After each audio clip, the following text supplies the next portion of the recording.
Shalom à tous, bienvenue une fois de plus dans notre série Culture israélite. Aujourd'hui, nous allons nous intéresser spécialement à deux mots. J'ai indiqué là sur le tableau.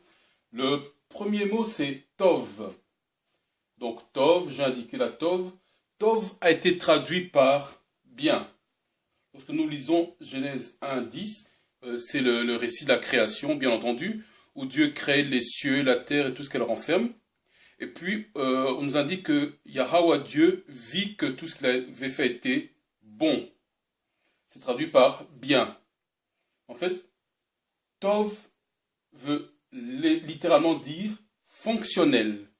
Donc, dans le récit de Genèse 1 à 10, lorsqu'on nous dit que Dieu vit que c'était bon, on veut en réalité dire Dieu vit que c'était fonctionnel, que cela fonctionnait bien. Donc c'est comme un ingénieur qui crée sa machine, sa voiture ou bien son avion.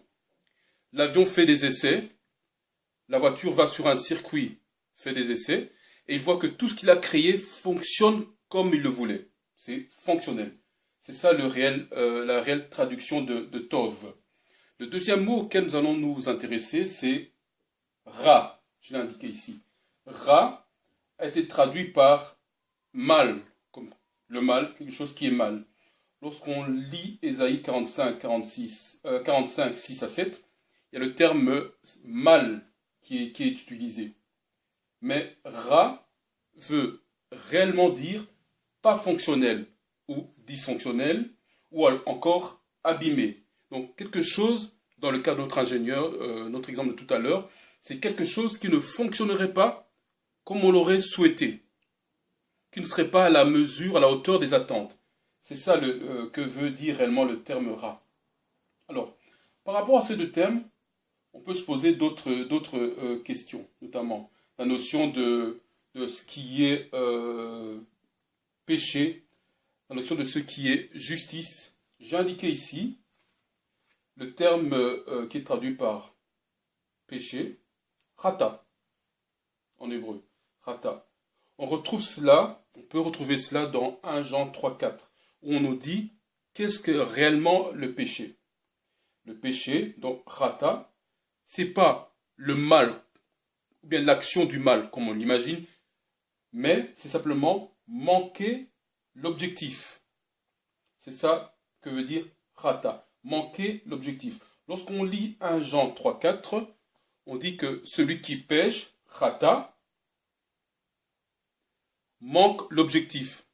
Et l'objectif, c'est quoi? L'objectif pour nous, Israélites ou Hébreux israélites, c'est de respecter les lois, les statuts et les commandements de Yahweh Dieu. Donc lorsque nous ne respectons pas cela, nous manquons l'objectif, on fait Rata.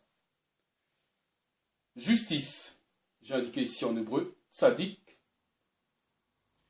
Pour nous, humains occidentaux, ou bien pour ceux qui ont la culture occidentale, gréco-romaine, le terme justice n'a pas la même signification, évidemment, dans la culture hébraïque. Tzadik ou justice veut simplement dire sans reproche. Pourquoi sans reproche? Parce qu'il marche dans la ligne convenue. J'ai indiqué ici, voir Genèse 6, 9, on parle de Noé. On dit que Noé était intègre juste parce qu'il faisait ce qui était bon devant Dieu. Il marchait dans la justice, dans la ligne qui était convenue. Il était donc sans reproche. C'est ça que veut réellement dire tzaddik. Et ces deux termes, donc tzaddik et chata, sont en relation avec tov et ra. Ce sont des termes opposés mais qui se rejoignent. Avec tout ce tableau, on comprend réellement la notion de bien, de mal, de péché et de justice, selon une culture israélite. Voilà. Prochaine vidéo à vous. Shalom.